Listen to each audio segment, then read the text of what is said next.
Firman Tuhan berkata bahwa Tuhan Yesus adalah pokok dan kita carang-carangnya. Di sini dikatakan ayat yang ketiga, kamu memang sudah bersih karena firman yang telah kukatakan kepadamu. Kamu memang sudah bersih karena firman yang kukatakan kepadamu. Nah, firman yang bagaimana yang dimaksud oleh Tuhan ini? Ini kerap kali kita tidak mengerti. Firman ini adalah firman yang diwahyukan di dalam hidup kita. Makanya ada ayat dikatakan, kalau tidak ada wahyu, liarlah rakyat. Nah, kenapa kalau tidak ada wahyu kok liar? Karena orang bertindak seenaknya sendiri, semaunya sendiri. Kalau ada wahyu, itu ada Tuhan yang menyatakan diri, pernyataan Tuhan. Nah, kerap kali saya dulu juga katakan, logos harus jadi rema. Nah, maksudnya logos jadi rema itu adalah firman yang umum tetapi menjadi khusus buat saudara. Itu sebetulnya adalah pewahyuan dari Tuhan. Maka dari itu, saudara dan saya membutuhkan apa? Wahyu dan hikmat. Dua hal yang saudara harus punya. Coba kita lihat di dalam Efesus.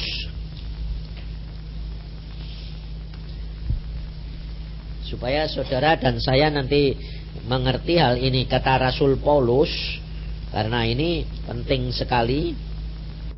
Di dalam Efesus pasal yang pertama, ayat yang ke-17. Kita baca mulai ayat 15 saja.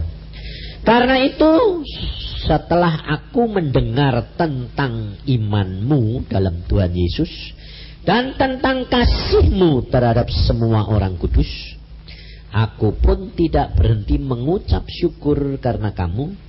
Dan aku selalu mengingat kamu dalam doaku dan meminta kepada Allah Tuhan kita Yesus Kristus supaya Bapa, yaitu Bapa yang mulia itu, supaya Ia memberikan kepadamu roh hikmat dan wahyu untuk mengenal Dia dengan benar. Nah, ini masalahnya, saudara.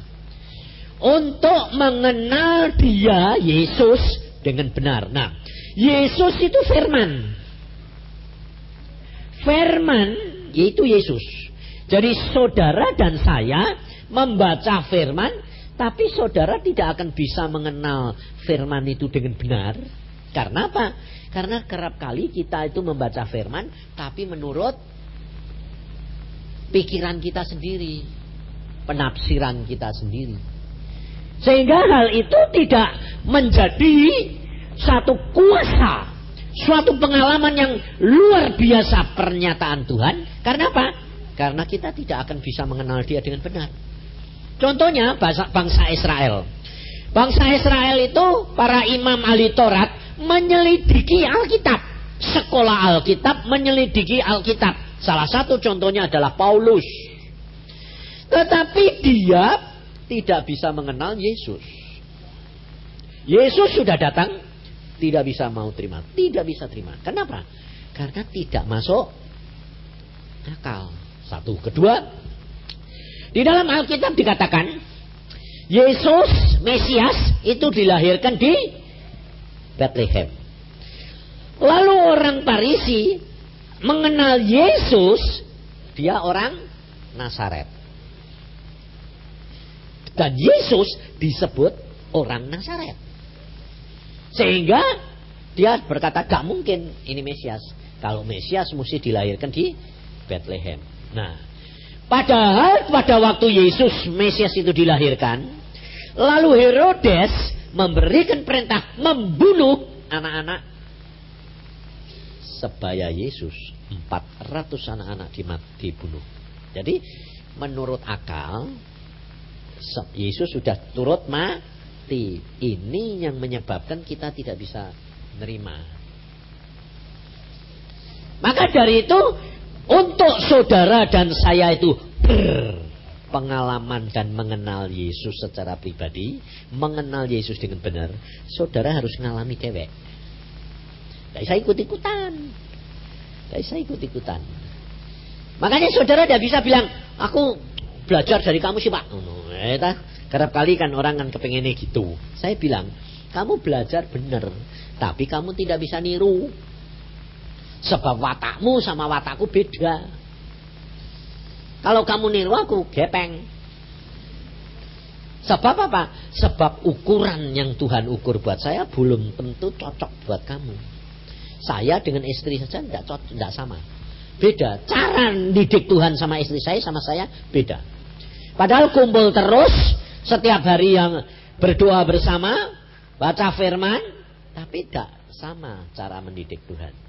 Saya orangnya keras, istri saya orangnya lembut. Kalau istri saya dikerasin, tidak bisa terima. Saya kalau dilembutin, bandel. Harusnya dikeras.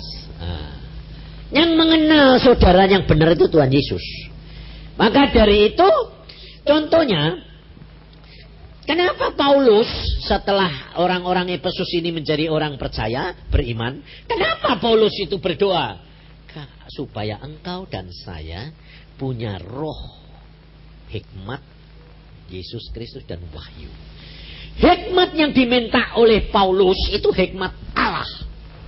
Lah, hikmat Allah itu Yesus. Karena apa? Karena di dalam 1 Korintus dikatakan,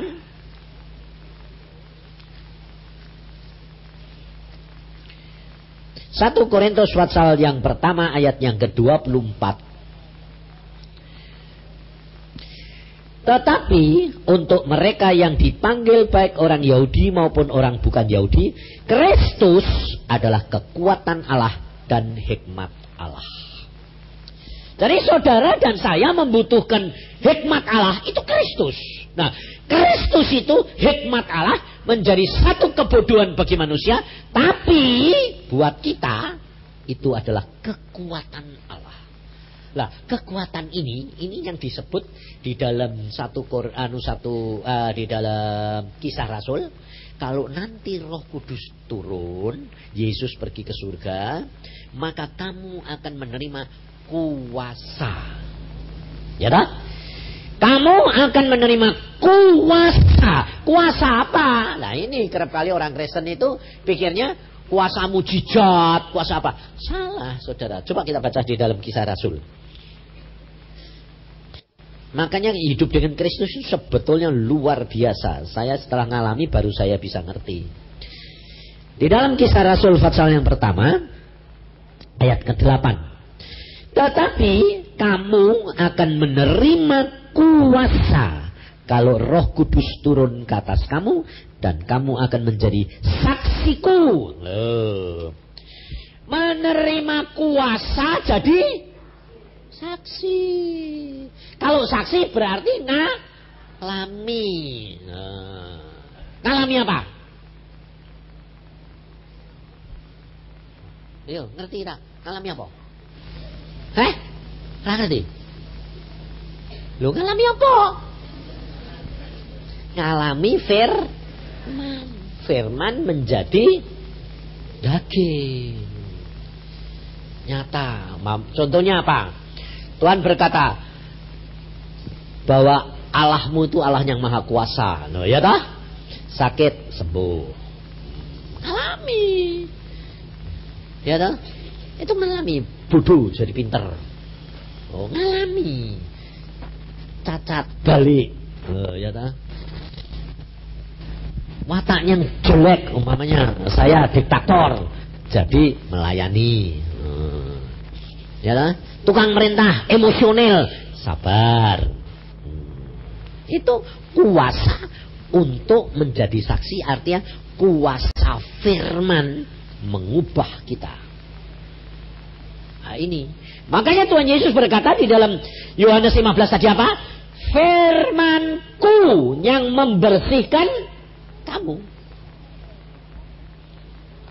Firman yang bagaimana? Firman itu yang umum menjadi khusus buat saudara dan saya. yang diwahyukan. Nah, itu pegang, itu lakukan. Nah, untuk itu bisa jadi, lah ini yang menjadi masalah. Kalau saudara itu doa di dalam kesulitan, terus saudara dapat wahyu melalui mimpi, melalui firman baca, melalui peristiwa, melalui penglihatan. Nah, yang menjadi kendala itu apa? Ini loh. Roh sudah ada di sini. Pada waktu dia mewahyukan muncul, bisa berupa suara. Suaranya itu melalui ke sini ke otak terus ke gendang, tapi dari dalam bukan dari luar. Ada yang dari luar ke dalam, ada yang melalui penglihatan, ada yang melalui mimpi. Nah, demikian pewahyuan itu keluar, yang muncul pertama kali siapa? Pikiran ini menilai. Ini yang menyebabkan penghambat. Saudara tidak ngalami. Saudara yang sudah ngalami pasti ngerti. Jadi kalau ada firman, sebab kalau pewahyuan itu firman itu datang, itu selalu saudara harus tahu. Itu selalu hampir tidak masuk akal. Seolah-olah mustahil. Nah, itu. Lebih-lebih didukung oleh hambatan dari pikiran dan daging. Contohnya seperti satu hal yang saya alami. Pada waktu saya tidak punya rumah itu, rumahnya kontrak habis, ya toh? Terus saya berdoa sama istri saya, sama anak-anak, Tuhan, kita ini mau pindah kemana? Tuhan bilang, aku sudah sediakan rumah. Nah, kira-kira kalau Tuhan mewahyukan, aku sudah sediakan rumah bagimu. Nah, kira-kira itu terus timbul pikiran di sini apa? Apa? Mana? Terus satu lagi, kapan? Terus 3, bagaimana caranya? Terus 4, mana duitnya? Nah, itu yang menyebabkan tidak sampai, saudara. Karena apa?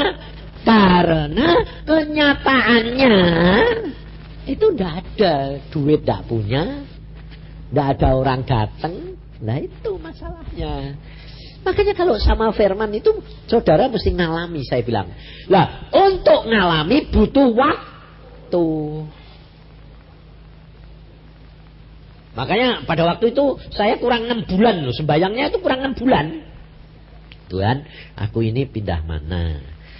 Kontrak, beli, atau dipinjemi? Iya dah. Tuhan bilang, aku sudah sediakan rumah bagimu.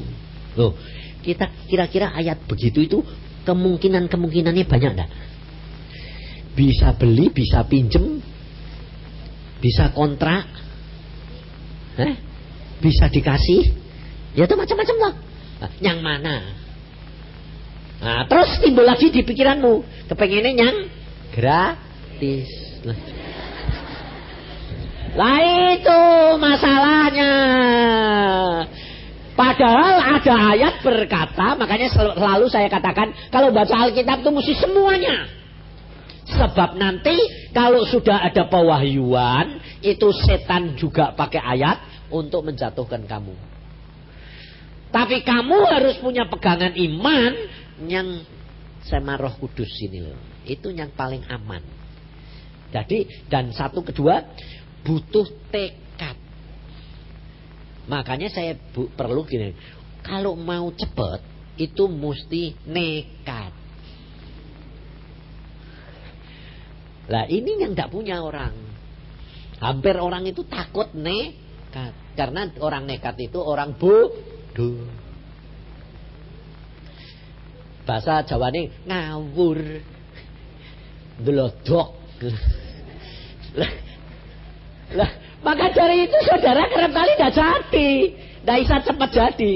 Tapi kalau saudara itu berani mempertaruhkan dirimu, harga dirimu kepada Yesus, semuanya luar biasa.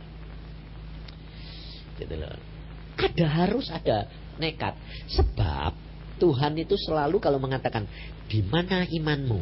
Di mana imanmu? Selalu murid-muridnya selalu ngomong, di mana imanmu? Ada badai, naik perahu, mau tenggelam. Tuhan, tolong, kita mau mati semua. Di mana imanmu? Loh, ya dah? Di mana imanmu? Selalu gitu. Makanya saya menghadapi suatu kenyataan, ya perkara rumah ini. Setelah kurang berapa hari, kurang seminggu, belum ada duit, belum ada apa-apa. Saya bilang, Tuhan, ini sudah kurang seminggu. Mana? Lalu Tuhan memberikan penglihatan gini. Saya berdiri di atas gunung. Itu ada gunung, ada jurang yang dalam. Lalu Tuhan berkata, dalam waktu singkat, kurang cuma 3 hari. Dalam waktu singkat, kamu harus lari dari sini ke sana. Kalau kamu tidak sampai ke gunung itu, puncak itu, kamu tidak bisa dapat rumah. Loh, lucu dah. 6 bulan yang lalu bilang, aku sudah sediakan rumah bagimu. Lah terus kepepet kok bilang, nggak bisa kalau kue nggak sampai sana. Padahal aku misi di puncak gunung ini, suruh sampai ke puncak gunung sana. Ini penglihatan. Lalu saya bilang, ya tidak mungkin toh Tuhan. Wong turun saja membutuhkan mingguan, wong dalamnya tidak kelihatan, naik lagi berapa minggu, ya bubar bakal dapat. Aku bilang, lah wong janji ini kok akhirnya jadi ini kayak gini lah. Karena saya itu mengenal Tuhan dengan benar dan saya kenal secara pribadi, saya tidak pernah pusing. Lalu saya bilang, lah bagaimana supaya sampai sana? Loh, langsung tanya. Makanya saya bilang, hidup dengan Yesus itu belajar jujur. Jangan disembunyi-sembunyikan. Bilang gini, kamu tuh suka sok lembut, terus sok baik. Karena ngomongnya bilang, bukankah Tuhan tahu kalau aku lemah? Ya dah, gak usah gitu. Ya ngomong terus terang gitu loh. Lalu kamu katakan bilang, ya tidak mungkin tuh Tuhan. Dalam waktu 3 hari bawa suruh naik turun. Itu terbang apa piye ya? Saya bilang itu. Justru disitulah nanti Tuhan tuh ngomong. Nah saya ngomong gitu, Tuhan ngomong gini. Loh, tek berani ya loncat tema itu. Coba. Wis ngerti deh itu jurang. Dari gunung sana ke gunung sini. Tuhan bilang apa? Adek kowe wani ya loncat to. Hah? Apa? Nah, itu Tuhan suka gitu. Ditantang. Adek kowe wani ya loncat to. Loh, aku punya apa? Ngomong deh lagi. Adek wani ya loncat to. Loncat. Kowe sing nawari lho ya. Cek aku mati tanggung jawab. Lah, saya karena gini lihat takut, jujur takut toh. Loncat mlebu jurang kok, takut. Saya mundur merem. Dalam nama Yesus Tuhan, karena suruh loncat saya loncat. Saya ngebut loncate, tapi kira mati sekalian. Sak jauh-jauh. Saudara tahu, jatuh loh, jatuh bener. Jangan kira dong kamu nggak jatuh, loncat. Tapi cuma 1 meter.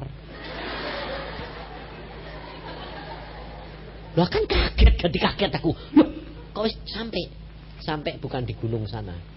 Karena ternyata dari gunung ini ke sana ada jembatan kaca yang saudara dan saya tidak pernah bisa lihat. Tembus pandem toh. Kaca kan tembus pandem. Ngerti. Jadi kalau ada pewahyuan, kalau Tuhan itu menunjukin secara kasat mata dan pikiran tidak mungkin, kamu ngomong, ya ora mungkin toh Tuhan. Nah, nanti kalau dari Tuhan itu timbul omongan lagi, itu tantangan. Nah, udah wani loncat toh. Itu kamu harus jangan pakai pikiran lagi, terjang. Setelah saya jatuh sungguhan.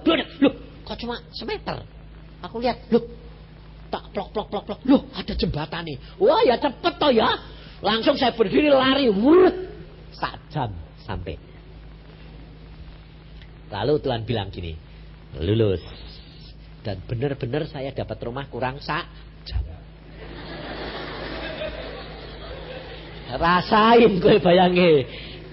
Rumah itu saya dapat kurang sak jam. Sampai tetanggaku, sampai orang yang ngangkut bilang apa? Pak, ini mau berangkat dipindah kemana? Belum tahu. Oh ngedan. Makanya aku bilang dek gue jadi orang Kristen tak dicap gila. Sudung Kristen lah aku. Benar-benar kurang sak jam saudara. Sak jam. Barang itu sudah dinaik ke trek, naik ke mobil, naik ke songkro. Tukangnya yang mindah kan jago itu, pinter supaya tidak rusak. Mau kemana Pak? Belum tahu.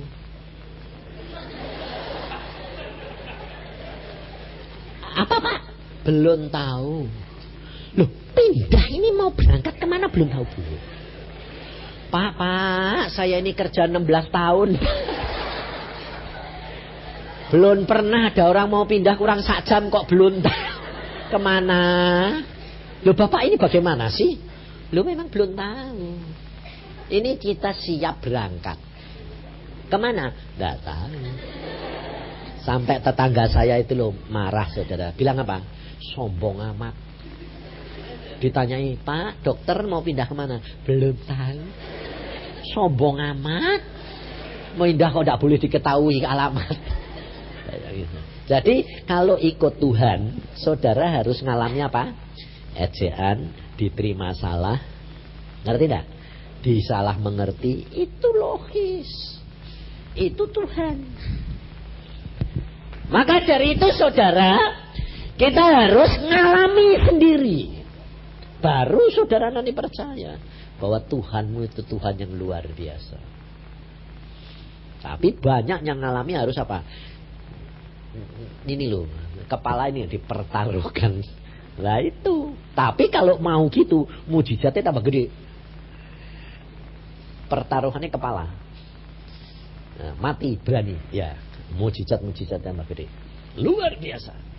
Engkau akan mengalami apa yang dikatakan oleh Alkitab. Semua, saya ngalami.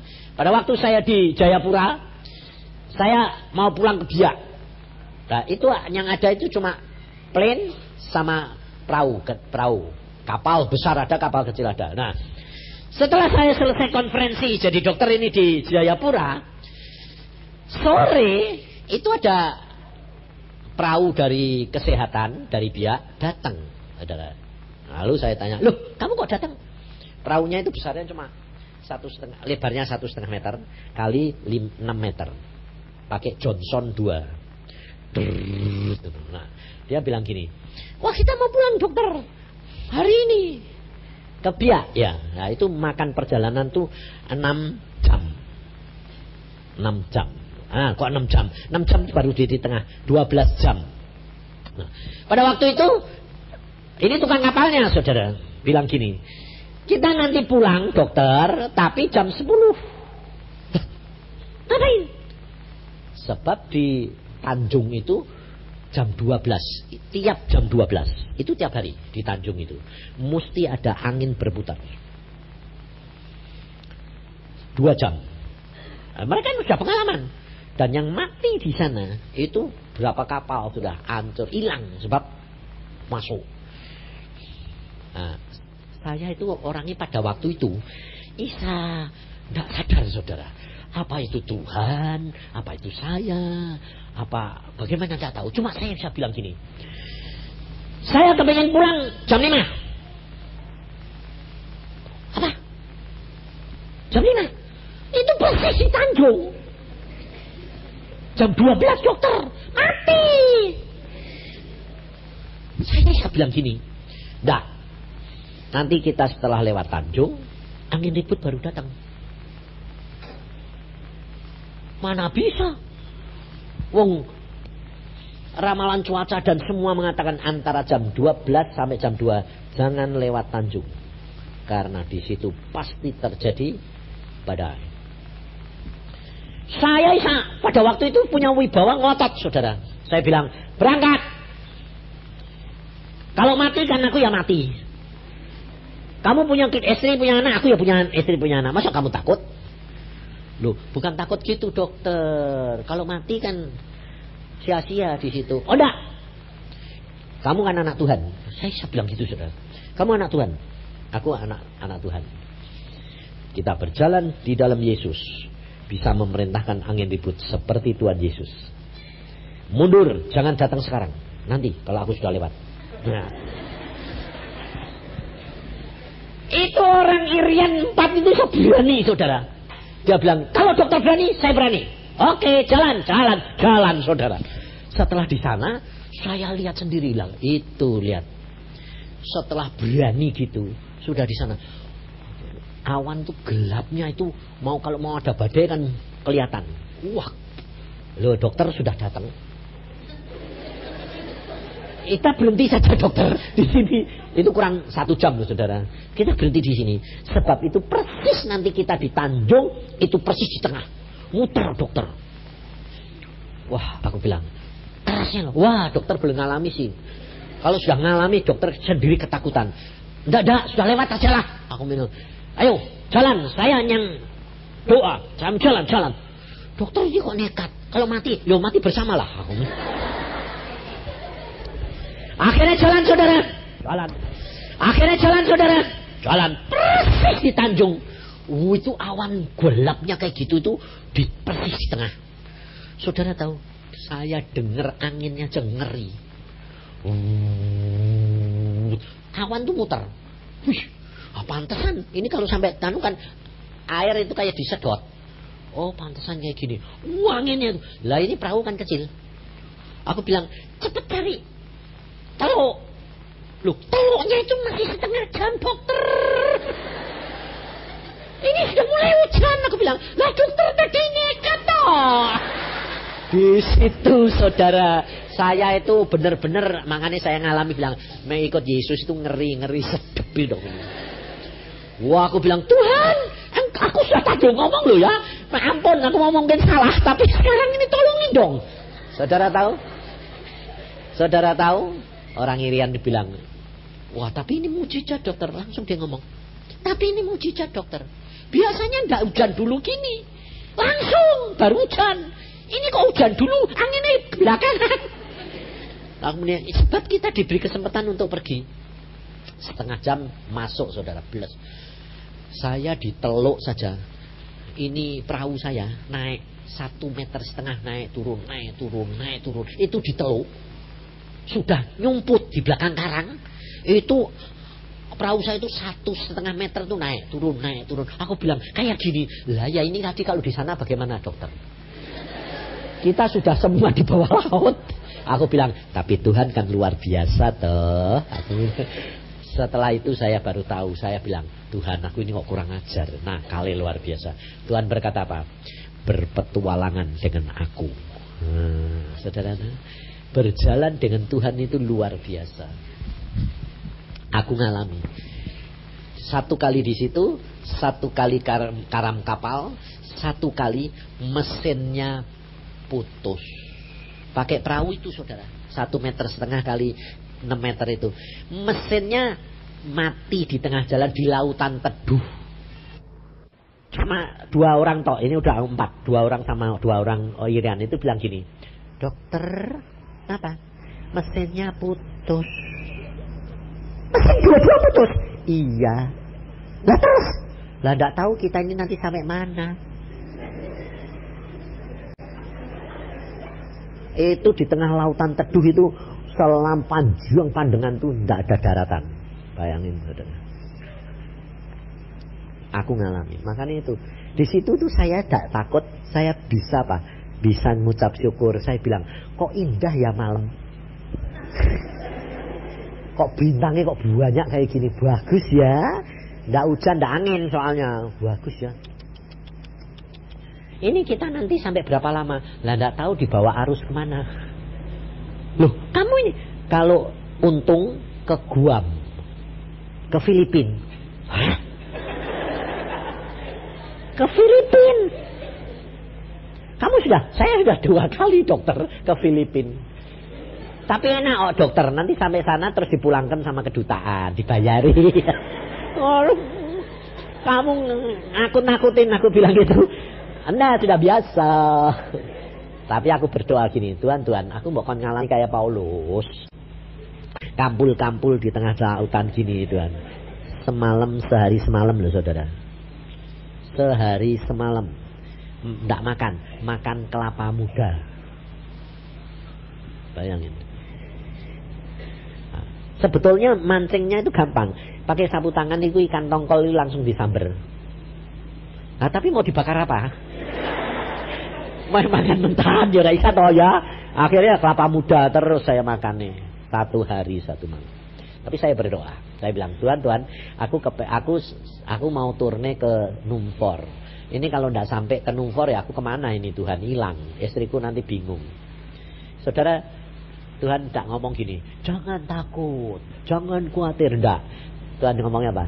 Tenang aja. Aku ya bilang, tenang aja. Sehari semalam saya, besok pagi-pagi orang Irian 2 ini sampai bilang gini, loh kok ajaib? Kenapa? Loh itu Numfor. Bangun-bangun kita orang 3 ini karena mau apa? Kampul-kampul ya tidur terus. Akhirnya, loh itu Numfor. Loh kok kamu tahu? Ya itu Numfor. Loh kok kita bisa sampai situ? Tidak ada harus ke situ dokter. Angin tidak ada. Malaikat Tuhan dorong. Nah, sampai aku bilang gitu. Ajaib ya. Iya, ngalami saya bilang bersama dengan Tuhan. Saya ngalami saudara. Makanya kalau saya baca Alkitab ini saya bilang gini, Tuhan, aku kepengen ngalami. Mau ngalami?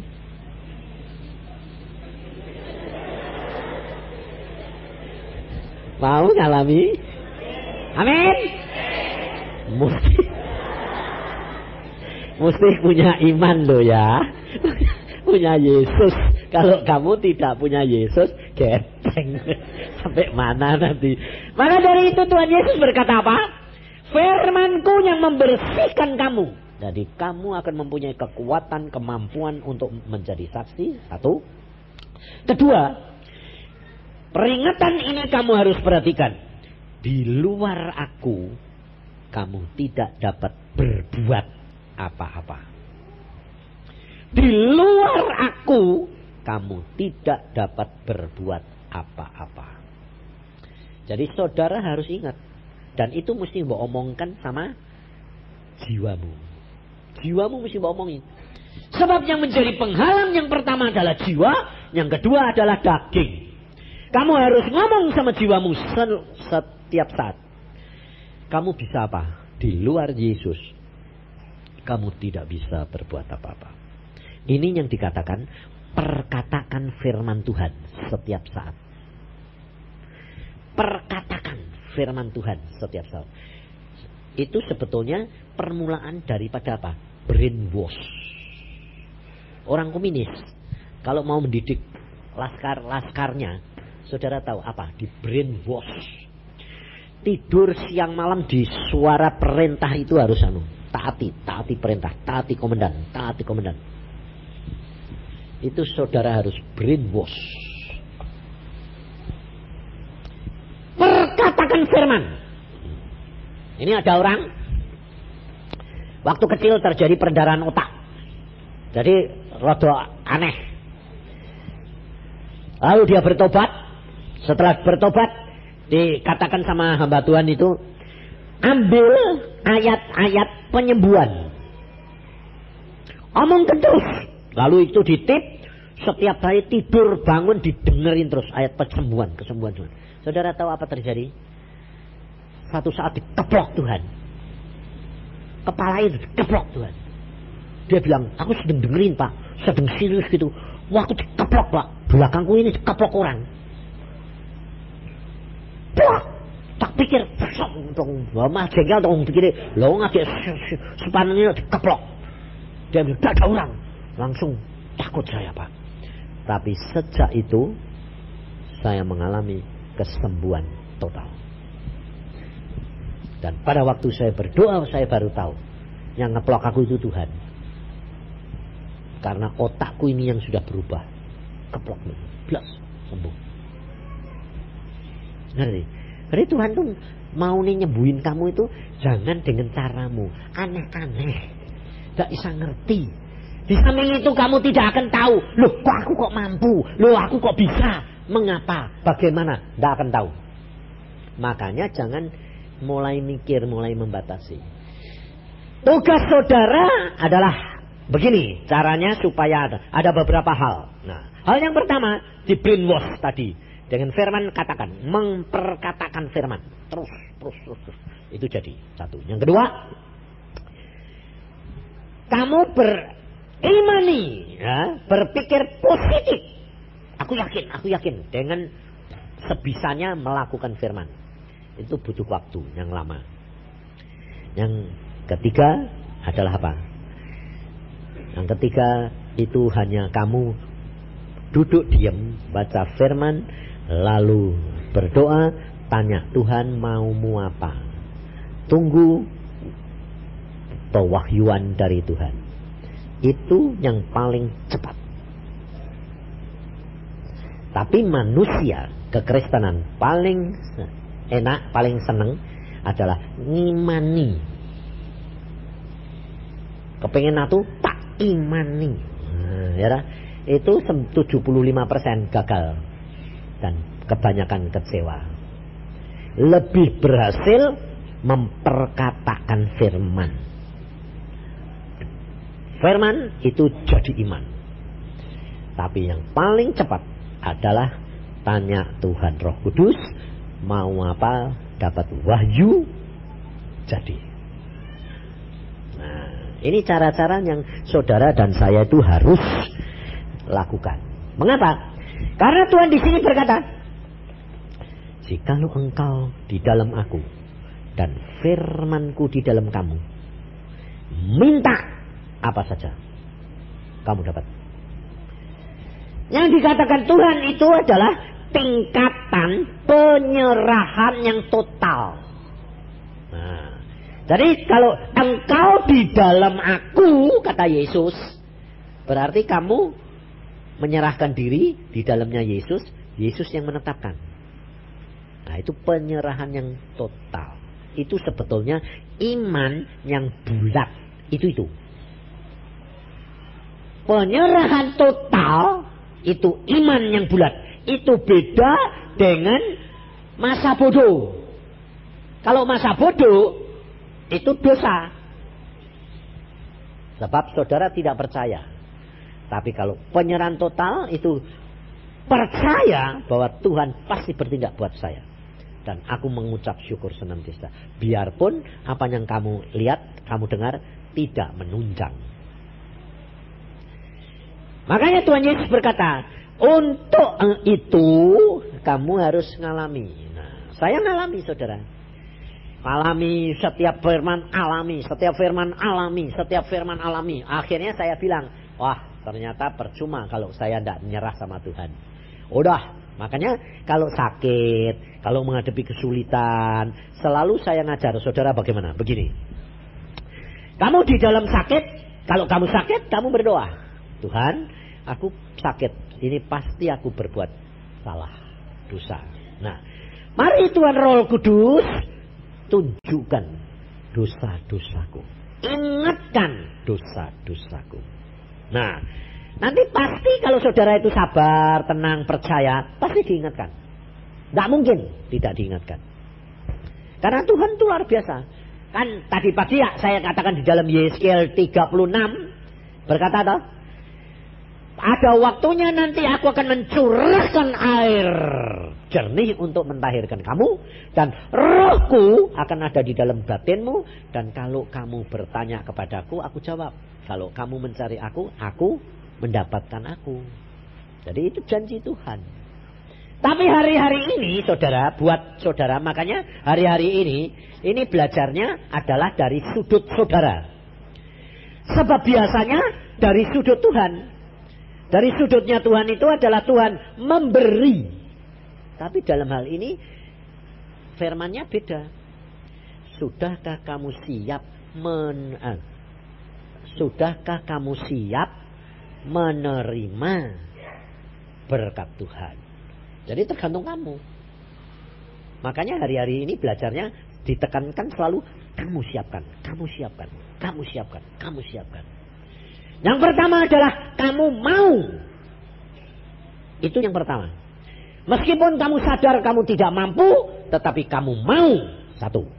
Kedua, tunggu waktunya Tuhan. Ketiga, berikan Roh Kudus yang berkarya. Nah, itu sebetulnya nanti berkarya kalau dia menyuruh kamu pewahyuan. Tuhan memberikan pernyataan, itu lakukan, mesti jadi. Maka dari itu di dalam Mazmur 91 kita baca, ini yang Tuhan mau di dalam kamu. Nah, ini Mazmur 91 ayat yang ke-14 dan 15. Nanti setelah ini saudara dan saya praktek. Sungguh hatinya melekat kepadaku, maka aku akan meluputkannya. Sungguh hatinya melekat kepadaku. Lah, orang yang hatinya melekat sama Tuhan itu bagaimana? Orang yang hatinya melekat sama seseorang bagaimana? Coba. Ayo, coba. Piye, hati ini melekat tuh piye? Cinta. Ya toh? Terus pikiran itu orang itu terus enggak? Nah, sampai tidur pun kebayang-bayang. Nah, iya toh? Iya toh? Nah, isane piye mbek Tuhan isa gitu piye? Hah? Isane piye? Sebab Tuhan berkata, sungguh hatinya melekat kepadaku, maka aku akan meluputkannya. Nah, itu luar biasa, saudara. Ini firman ini itu pernah dikatakan sama Tuhan sama saya. Saya pada waktu sembahyang, saya ngomongnya gini, saudara. Tuhan, aku ini kok tidak melakukan apa-apa buat kamu sih Tuhan. Aku tuh sampai sekarang Tuhan belum melakukan apa-apa sama kamu. Lah sing tak lakuke itu cuma yang aku dengar, aku ngomong sampai ke, aku dengar tak lakuke. Jadi yang melakukan itu bukan saya loh. Saya cuma dengar, terus dia yang melakukan di dalam saya. Jadi aku ini melakukan apa? Aku ngaku ini kayak robot. Aku bilang, Tuhan aku kok tidak melakukan apa-apa buat engkau sih. Dia ngomong ayat ini saudara. Makanya saya bilang, pewahyuan ini itu penting. Sebab dengan kamu tahu firman ini dinyatakan buat kamu, kamu tahu kedudukanmu di hadapan Tuhan. Ya toh? Kalau Tuhan yang ngatain mengomong dek gue, sungguh hatimu melekat kepadaku. Loh, dek Tuhan sing ngomong kan aman. Adik gue sing ngomong yo. Diragukan, perlu dipertanyakan. Sebabnya cintamu itu biasanya cinta sementara. Dek Tuhan sing ngomong, itu Tuhan ngomong be aku gini. Sungguh hatimu melekat kepadaku, maka aku akan meluputkan. Aku akan membentengi. Loh, ayatnya ini. Aku akan membentenginya sebab ia mengenal namaku. Loh, orang cinta itu kan mepet dan melekat terus. Lalu bila ia berseru kepadaku, aku akan menjawab. Aku akan menyertai dia dalam kesesakan. Berarti hidup di dunia ini penuh kesesakan dah. Ya, jadi kalau ikut Yesus jangan bilang tidak ada kesesakan. Siapa bilang? Wong di sini dikatakan, aku akan membentengi. Berarti serangan banyak enggak? Banyak. Aku akan meluputkannya. Berarti ada tantangan demi tantangan. Lalu dia berkata apa? Kalau dia berseru, aku jawab. Aku akan meluputkan kamu dari kesesakan. Berarti kamu dipepet-pepet terus enggak? Iya, jadi dipepet deh. Berseru. Mesti dilepaskan loh. Dan memuliakannya loh. Pada akhirnya. Jadi prosesnya itu gini saudara. Ikut Tuhan itu pertama ya, kamu bertobat, kamu itu harus kamu melakukan firman dan baca itu penyangkalan diri itu. Yang pertama, langkah yang pertama adalah kewajiban. Kalau kewajiban itu kamu diharuskan enggak? Dipaksa enggak? Nah, itu. Jadi baca firman susah, ngantuk. Ya toh? Tapi mesti dipaksa. Harus dipaksa. Karena itu kewajiban. Jadi saudara, nah kewajiban ini selesainya kapan? Kalau sudah berubah menjadi kebiasaan. Taunya bagaimana? Kalau nggak baca, nggak enak. Rasanya utang. Nah, itu sudah kebiasaan. Tek kewajiban selalu berat. Ngantuk. Aduh, belum selesai lagi. Utang. Ya toh kerap kali kan utang. Nah, iya toh? Pasti kerap kali utang. Itu ikatan loh. Jadi yang pertama itu kewajiban. Ini mesti dilolos menang. Sudah berubah menjadi kebiasaan. Ini menang. Sampai berubah menjadi kesukaan. Baru itu yang Tuhan bilang ini. Sungguh hatinya melekat kepadaku. Nah, cara yang saya pakai, yang selalu saya berhasil. Saya kalau khawatir, umpamanya saya ngewatirin siapa? Istri, anak, ya lah, khawatir. Kamu mesti ngomong di jiwamu. Kue khawatir itu kue sopo. Jawabmu mesti bagaimana? Ya ora iso apa-apa. Lah ya ta? Lah ya ta? Ah contone, kowe utang. Utangnya kakean. Terus cari kreditan, cari mana-mana ndak cukup. Terus kowe mikir ndak? Takut ndak? Takut. Terus kamu ngomong mbek jiwamu kira. Kowe takut isa apa? Jawabmu piye? Ya ora iso apa-apa. Lah nek ora iso apa-apa kok mbok pikirin nggo apa? Loh, bener gak? Jadi ngomong dewek. Mbok dianggep wong edan ya ben. Tapi itu adalah cara menyangkal diri untuk jiwamu tunduk kepada Roh Kudus. Jadi kalau aku khawatir selalu bilang, kowe kok khawatir itu kowe sapa? Kowe sapa apa ya wis aja khawatir. Nah, terus biasanya timbul, lah tek kecelakaan piye? Nah, seandainya kecelakaan, kowe sapa? Ya ora iso apa-apa. Lah ya wis. Lah tek mati piye? Lah seandainya mati sungguhan, kowe sapa? Ora iso apa-apa. Ayo wis. Lah betul enggak? Betul enggak?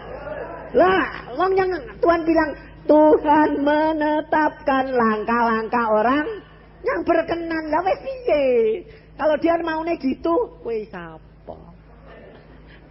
Lah gak iso apa-apa ya wis to ya. Ah, mbok ya nyenengke Tuhan ning ngucap syukur ya wis to, mesti dadi kok. Karena Tuhan yang akan melakukan di dalam kamu. Nah, ngerti tak? Karena firman Tuhan itu begitu luar biasa.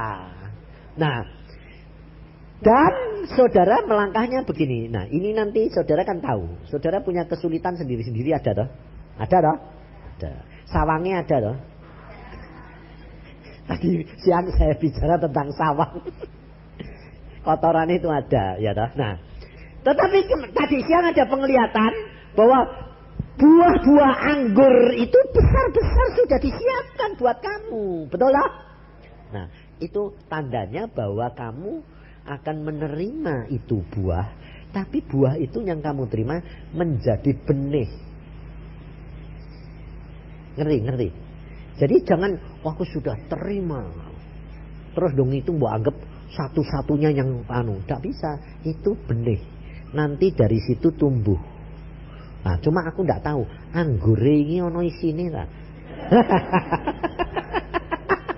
Sebabnya Tuhan tadi di situ ngomong be aku gini, nanti sore bukan air anggur, Aku mau supaya tiap anakku menerima buah anggur seperti yang dilihat oleh hambaku.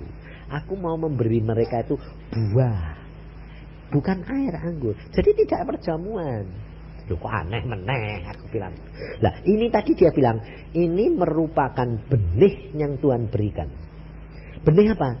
Benih kekuatan, kemampuan, kuasa yang Tuhan berikan untuk kamu dapat menjadi saksi. Ngerti saudara? Nah, itu nanti terserah kamu. Kalau ada isinya buat telan. Tak suka. Kamu sembahyang dewek-dewek, aku terus nggak ngerti. Cuma aku ngerti ini itu benih. Lah benih kan mesti ono isine tumbuh ya tuh. Lah tak telan ya ben subuh. Nah, saya tidak tahu terus terang. Tapi Tuhan ngomong begitu. Saya kerap kali itu. Tuhan itu aneh-aneh. Aku bilang gitu. Selama saya melayani 20 tahun. Belum pernah. Hari seperti hari ini. Suruh makan buah anggur. Tak pernah. Wah, aku sampai mau nih. Aneh-aneh sih Tuhan. Ya bentah. Aku mau neng nino. Ya wis sukamu lah aku. Sebab saudara. Saya ngalami semua. Di Jakarta. Waktu seminar itu. Aneh lagi aku bilang. Tuhan bilang, aku mau orangnya 2000 loh saudara. Tuhan bilangin, aku mau besok mereka kasih roti bakar.